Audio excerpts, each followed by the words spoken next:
We're live now, Kaeley, recording. Okay, perfect. Well, then let's just get going for tonight. Welcome, everybody. My name is Kaeley Gubler. I am a certified independent Optavia coach. I've been coaching for 5 years now. And just a huge congratulations and pat on the back for everybody who's on this call. Like, I know this week's crazy with the holidays and all of that. So congratulations. Thanks for being on. I'm going to be sharing my screen with you here, which you're going to find I'm really great at this. So we have 4 components in Optavia, right? And I like to compare it to a 4-legged bar stool. When we're sitting on it and we're utilizing every leg of that bar stool, we're balanced and we're stable. And the first leg that we have is the coach, right? Every client gets a coach with Optavia who's there to link arms with them as their biggest cheerleader and guides them along the way. And then the next leg is the education. And we have an incredible education system that helps change the way that our brains work, because that's truly what it takes to have lifelong transformation. We've got to have that brain change. And then the third leg is the community. The Optavia community is full of amazing people, just like you guys, who are all working on becoming the best versions of themselves. And if you're on this call, you're choosing to be a part of it. So that's awesome. The fourth leg is the nutrition, where we make it simple and convenient to reach your health goals. And we do this through scientifically proven fuelings that are macro balanced, and they balance your blood sugars all throughout the day. So today we're going to be talking about your year in review. We're like right at the end of the year, right? Doing quarterly and end of year reviews on your health goals can help to measure your progress. And it also can help to point out trouble spots that need more attention. So many of us at the end of the year will like pull out our sheet of paper that we wrote our New Year's resolutions on like a whole year earlier, right? And then we realized we forgot about a lot of them, and we certainly didn't achieve a lot of them. So put a 1 in the chat if you're feeling like you're not exactly where you thought you'd be at this time of year in your goals. And I forget I can't see the chat here. I'm assuming there's a lot of 1s. So maybe with the holidays especially, right? You feel like your goals have taken a little backslide even. If that's where you're at, I want to talk to you. And I want to hopefully offer you some hope and hopefully a change of mindset that could potentially bless your life. So a little tidbit about me is that I used to aspire to become a dog trainer. Here are my 3 big dogs right now.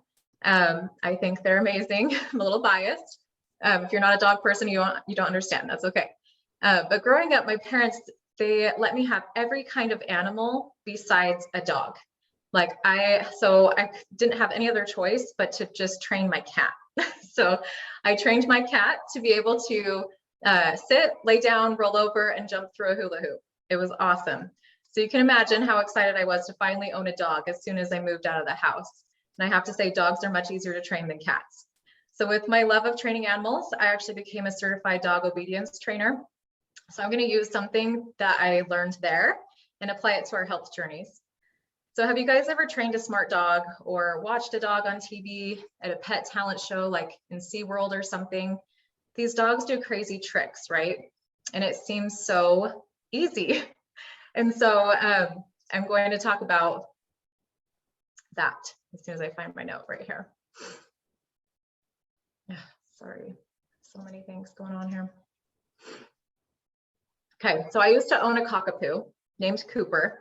And by the end of Cooper's life, he could do 22 different tricks. He would count, shut doors and cupboards, put away his toys, and lots more. And when people would see what all these tricks that Cooper could do, they'd be so excited. And they'd go home and they'd try it with their dog. And then they'd come back to me and they'd be like, something's wrong with my dog. They can't do that. What they didn't see was the hours and hours and hours over the years that I spent training this dog. Some tricks took weeks to master with daily consistent effort and training. And in dog training, there's something that we call marking. And marking is where we send a signal to a dog that will be associated with whatever behavior was just performed. So the signal will be used to either encourage or discourage behavior. So for example, I don't know if you guys have seen those clickers. I meant to have one, but it's just this little clicker that makes a click noise. And it's a common tool used now in training dogs. And I'm going to click this every time the dog does something I find desirable. So for example, if I want my dog to sit, they sit, like their bum hits the floor, and I click the noise, and then they get some sort of praise or a treat, right? And they start to know that whatever action they're doing when they hear a click, it's a good thing. And they better repeat that behavior if they want the continued rewards. And so I'm using this example to help illustrate kind of how we break things down, right? So let's take a trick that I taught Cooper. It was to play dead. And in the beginning, I would say, Cooper, bang, and I'd like shoot him with this like finger gun, right? And he would just look at me and do nothing. Of course, right? He hadn't learned how to perform the task of laying down, rolling on his back with his feet up in the air. And what it took was a lot of time, a lot of consistency, and a lot of practice. So every time Cooper would take a baby step move into what I wanted, I would click and praise him. So for example, he'd start to lay down, I'd mark and reward. Then I'd help assist him to his side, mark and reward. Then I would help him roll all the way to his back, with his feet up in the air, click and reward. And then click and reward for holding that dead dog position. This entire process, to be able to like shoot him with my finger gun and have him like lay on his back like this, it took hundreds of practices before he'd reliably do it 100% of the time. And so I'm just using this as an example to illustrate how important it is for us to take our teeny tiny wins and moves towards our bigger goal and literally mark them in our minds. So much of the time we expect to learn things one time and just magically become perfect overnight, right? Like, oh, my coach just taught me that, or I just read that in the life book. But that's not how it works. My dog Cooper could have watched another dog do the bang command. That doesn't mean he could have performed it after. We have to learn for ourselves, and that takes repetition, practice, and patience. And every training session with Cooper didn't look like amazing progress each time. Some training sessions felt like we had taken 3 steps backwards. And what that told me as his trainer was that we needed to start at the basics again and practice some more fundamental skills before moving to those more complex tasks. So the same thing goes for us. When we start to slip back into old patterns of thinking in our journeys, which we all do and we all will, it's a sign to us that we haven't quite mastered something yet. And that's okay. Those failure moments are really just learning opportunities where we can choose to stay open and curious about why we didn't accomplish what we hoped, and realize that we need to go back to the basics and maybe try something a different way. Maybe we've only been balancing on the one leg of our 4-legged bar stool of Optavia, right? Maybe it's a sign to us that we need to get into the life book every day, or revisit our why, or reach out to our coach. So I'm going to share the screen again.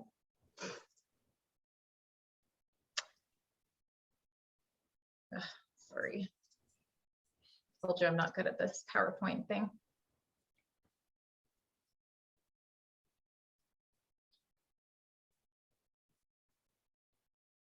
So fun. I'm so sorry. Got it now. Okay, share screen. All right, so when we're working towards our goals, we tend to think this is how success looks, right? This straight line. And we think that we should be able to start on a journey, have the right tools, be taught some skills to overcome our obstacles, and then just progress up and up and up and up in this beautiful straight line of success. But how it really looks like is this, right? This big jumbled up mess. Sometimes we're on our way up, sometimes we're backsliding, sometimes we're doing circles, but eventually, as long as we never give up and keep trying, we triumphantly reach our goal. So maybe in your health journey right now, you're realizing you have some more mindset work to do. Maybe you aren't as far along on your progress line as you thought you would be or hoped to be at this point in the year. Dr. A said that current reality is an acquired taste. And isn't that true? It is rarely enjoyable when we have these reality slaps and we say, oh, thanks, life. I'm so glad I have so much more work to do. I know for me, it's a hard kick in my ego to realize that I'm not as far along as I thought I was. And maybe you need to do some emotional processing with the grief, the anger, the sadness you're feeling about where you're at, and maybe some decisions that you've made. But if you're finding yourself with some negative self-talk and beliefs like, oh, I can't believe I messed up again. I'm so stupid. I knew I was going to fail. I always fail. Or I may as well stop trying. What's the point? I would charge you to step far, far away from that. We can never create something new for ourselves in this place of beating ourselves up. But to get vulnerable here with you guys for a minute, I'll share with you these photos. This was me. I used to gain and lose the same 30 pounds for 13 years. And it started in the 6th grade for me. And being one of the chubbiest girls in my grade and being made fun of it for it led me down a path of some pretty emotionally unhealthy mindsets and habits about my health and my body. I would do things like pinch my fat rolls when I felt tempted to eat dessert, or I'd step on the scale to see how heavy I was when I needed motivation to go on a run. I would tell myself I didn't deserve the brownie, that I had to eat that salad because I was fat. I believe that holding on to this ball so tightly, the ball that was my self-loathe, like it felt like my only motivator. I had to not completely lose all my crap and gain even more weight. It felt like my negative self-talk and self-hatred was the only thing that helped me get skinny. But what would happen to me is that incredible amount of emotional energy I put into hating myself to help, it would become too much. I'd burn out emotionally, and then I'd slingshot right back to all of my old habits. And I'd put all of that weight right back on. And then I'd repeat. Has anyone ever been there? Maybe you're there now. I'd love to see in the chat. Put a 1 in the chat if you've kind of fallen into those negative self-talks sometimes. Yeah, for sure. Okay. Oh, I'm going to wrap up with this. If you have some negative thoughts, I encourage you to stop. Then challenge those thoughts. Could the opposite be true or just as true or truer? Could letting go of that self-loathing and critical judgment actually get you closer to your goals and help you progress faster? Then choose to get honest with your current reality and look at it with openness and curiosity, and move forward with self-grace and acceptance for those inevitable times you don't show up in the way you prefer, because those are incredible development opportunities for us to grow as a person and show up differently next time.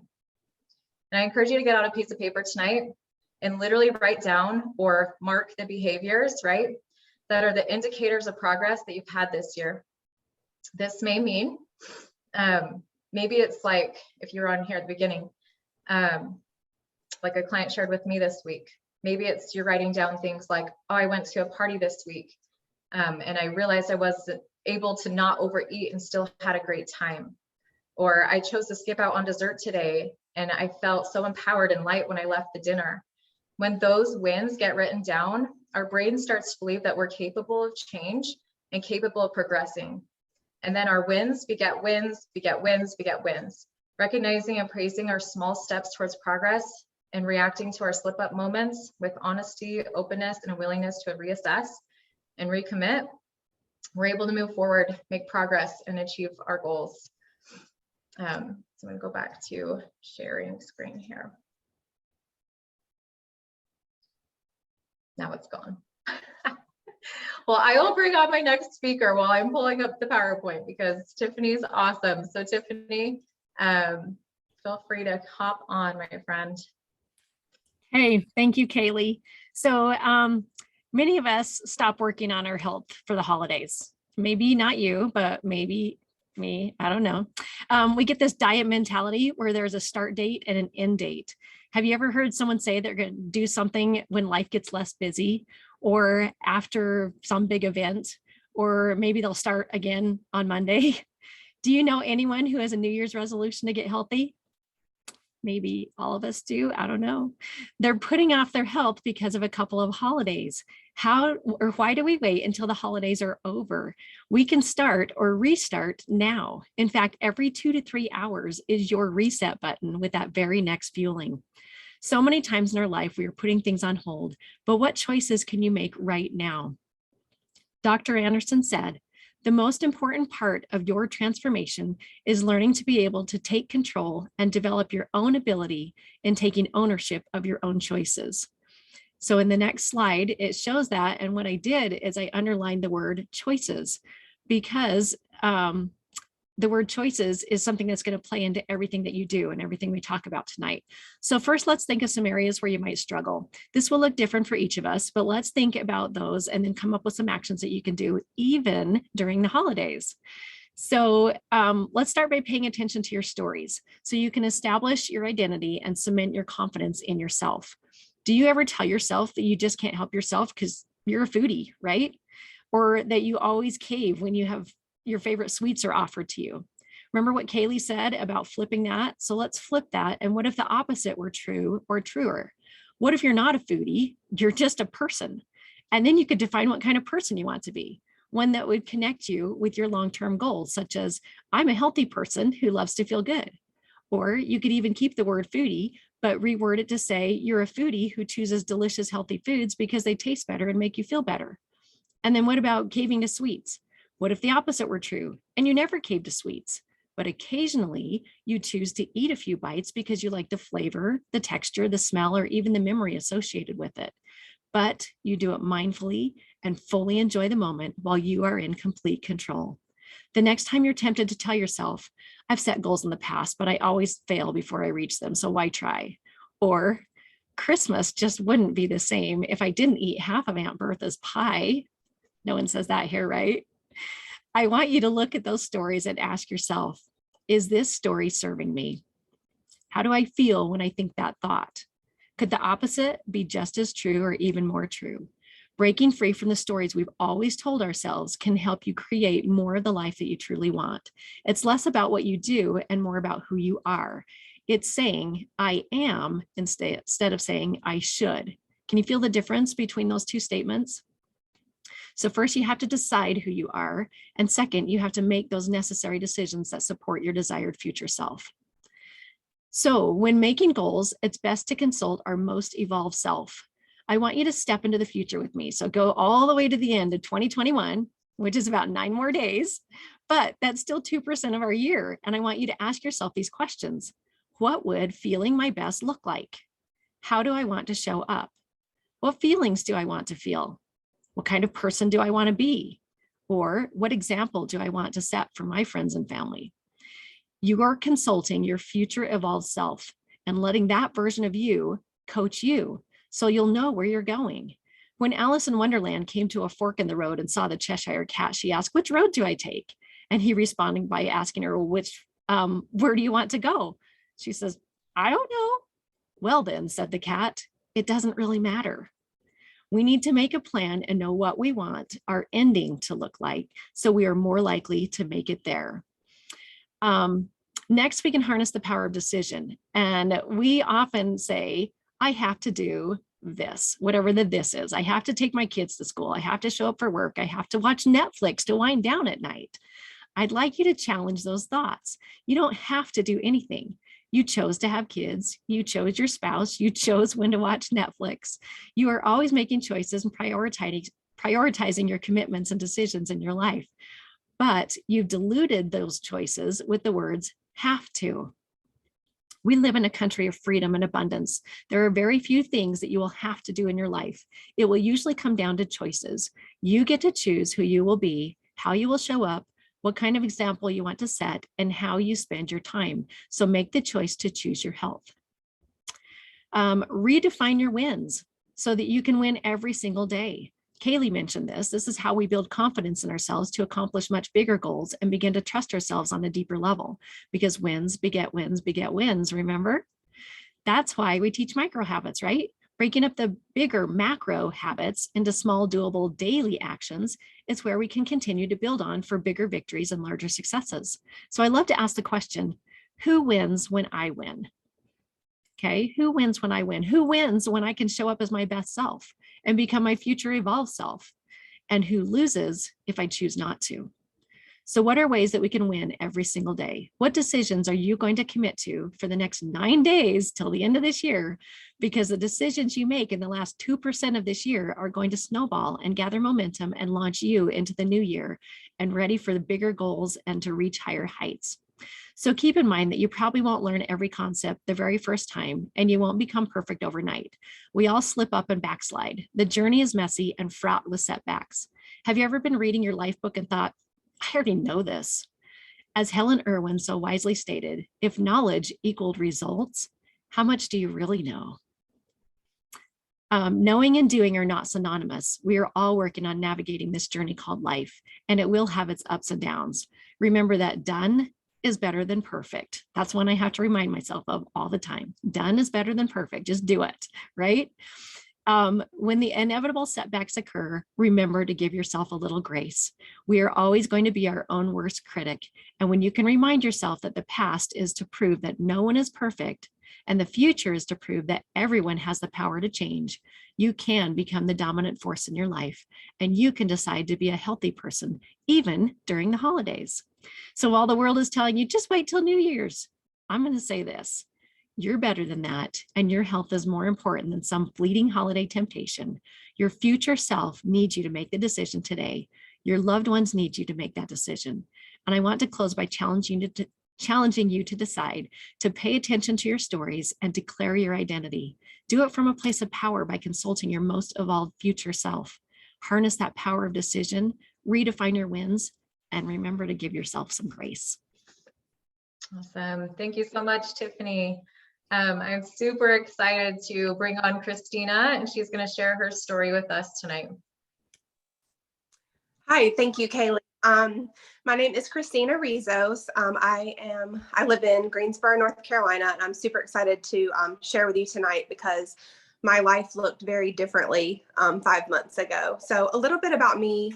I grew up very much as an athlete. I played basketball since I was 8 years old, and it really became my passion. Played all through high school and even went on to play at the college level. So I really identified as this athletic person, this fit person for the first half of my life. After college, things were really rough for me because I didn't know what to do. I had so much free time. I wasn't working out. I kind of just stopped working out, stopped playing basketball. Self-esteem really went down. I think this is really when I started with a lot of bad habits. So fast forward, like 10 years, these bad habits are just compounding on top of each other. Binge eating, stress eating, like kind of like Kaeley was talking about earlier, this negative self-talk, because I was this person I didn't recognize. And to top things off, I then got diagnosed with a thyroid disease, Hashimoto's, and that was 2 years ago. And so when I got that diagnosis, it really, it was almost like a loss. I felt like I was grieving who I had thought myself to be. And I just started identifying as this sick person, this person who would always be this way, this person that I had lost weight before. I had lost 40 pounds, 3-4 different times in my life, but I just thought I'm never going to be able to do this again because of this diagnosis. So I knew I wanted my life to be different. I didn't know what to do. So I just got on Google, because when you don't know what to do, you get on Google. And I started Googling things to lose weight, and I was really contemplating some type of surgery.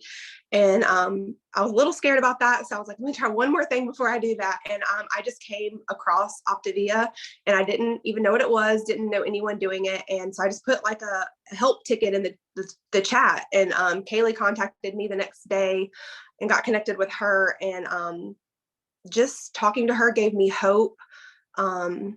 Just learning about the program and all 4 components, I knew it was something I needed. I didn't want just to get a surgery, and I knew I had to change my mind because I was such in a bad place mentally. So like I said, the past 5 months after finding Optavia has just been amazing. Immediately, I just dove into the life book. I'm very much an all or nothing person. So I just dove into the life book. I'm like, I've got to learn this. I've got to change my mind. And it's just been wonderful. I've been able to lose almost 40 pounds. I'm sleeping 9 hours a night, drinking 1.5 gallons of water a day. Again, my success is not perfect. I have little roadblocks and things, but I always just try to get right back on track because I'm seeing such great results. And mostly my favorite thing is my mind is changing, and where I was identifying as this unhealthy, sick person, or this person that was never going to be able to be fit again or healthy again, I no longer feel that way. I finally feel healthy. I feel good in my skin. I do my hair most days and my makeup. And I see it trickling down to my family, and it's spilling into my work and relationships and everything. So it's been a great just transformation in the past 5 months all around in my life. And lastly, I'll just, one thing that's really helped me is coaching. Pretty early on, I started coaching. I kind of just wanted something to offset the cost. Just it would make me feel better, like, oh, if I'm going to do this, I want to offset the cost. So started coaching, and I had people immediately that were seeing results and wanted to do the program anyway. So I was like, I'm just going to dive all in. And since then, I have helped over a dozen people, close friends and family, which has been awesome. My sisters, two of my sisters have both lost 50 pounds, which is crazy. So we enjoy taking, all three of us take pictures side by side because we've had such transformations in the past few months. And just helping all my other girls. That's become my favorite part, is all the ladies on my team and helping them. And then secondly, it holds me accountable, because sometimes when I slip back to old mindsets of, oh, I want to do this, I just think, no, I have to do this for them. I have to tighten up. I have to be a good example. So it really holds me accountable, which I need and I love. And then lastly, financially, it's helped me in ways I didn't think. Like I said, I set out to just, oh, let me offset the cost of my fuelings. And now I've actually, started creating this extra income, and I'm decided to put it towards some investment property, or an investment property that I'm working in. So again, just super thankful that I Googled and came across this program, super thankful. And I feel like it was destined that I met Kaeley. And I'm just thankful to be here and for what this program has done for me. That is so awesome, Christina. So many good things in there. Isn't it wonderful that coaching allows her to be kind of a higher version of herself? I really love that. So I just want to introduce the program, or not the program. Sorry, I lost my train of thought for a second. You're good. We'll just wrap up this call tonight. And what we're going to transition to right now is we're going to go into kind of a coach explore. And so if you hopped on this call to be able to hear some FAQs about how coaching works, then stick on. But if not, have a wonderful Christmas, you guys. And thank you so much for hopping on tonight.